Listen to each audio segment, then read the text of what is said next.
तर दिल्लीमध्ये विद्यार्थ्यांच्या आंदोलनावेळी झालेल्या लाठीचार्ज प्रकरणावरून विरोधकांनी भाजपला लक्ष्य केलंय।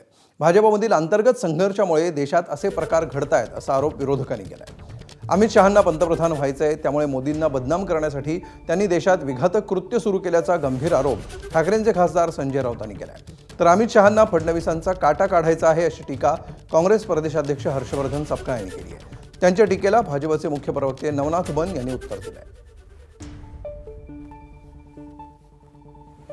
अमित शाह जी को तुरंत देश का डिप्टी प्राइम मिनिस्टर बनना है, तुरंत, और बाद में प्राइम मिनिस्टर, इसके लिए सब चल रहा है।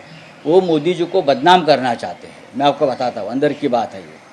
वो देश के प्रधानमंत्री मोदी जी को पूरी तरह से बदनाम करके पद से हटाना चाहते हैं, इसलिए सब ये माहौल खड़ा कर दिया। देवेंद्र फडणवीस हे महाराष्ट्राचे मुख्यमंत्री हे होऊ शकतात नावाची जी शक्यता आहे ती संपवण्याकरता देवेंद्रजींचा देखील काट्याने काटा काढण्याचा कार्यक्रम हे अमित शाह यांनी सुरू केलेला आहे। आपल्या पक्षाची राख होत चाललेली आहे, रक्षा होत चाललेली आहे, त्याकडे थोडंसं बघा। भारतीय जनता पार्टी, देवेंद्रजी फडणवीस, पंतप्रधान नरेंद्र मोदीजी यांना जनतेचे आशीर्वाद आहेत। ते लोकांमध्ये जाऊन काम करतात, घर बशाची भूमिका ते घेत नाहीत। त्यामुळे घरामध्ये बसून मुलाखती देणं, आपलीच बॅटिंग आणि आपलंच बॉलिंग हे जरा बंद करा।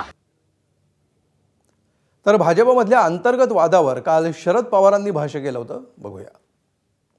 आजचा जो सत्ताधारी पक्ष आहे त्या नेतृत्वाच्या विरुद्ध त्या पक्षात जे अस्वस्थता आहे त्यांनी या स्थितीचा फायदा घेतला का काय अशी शंका यावी असं चित्र आहे।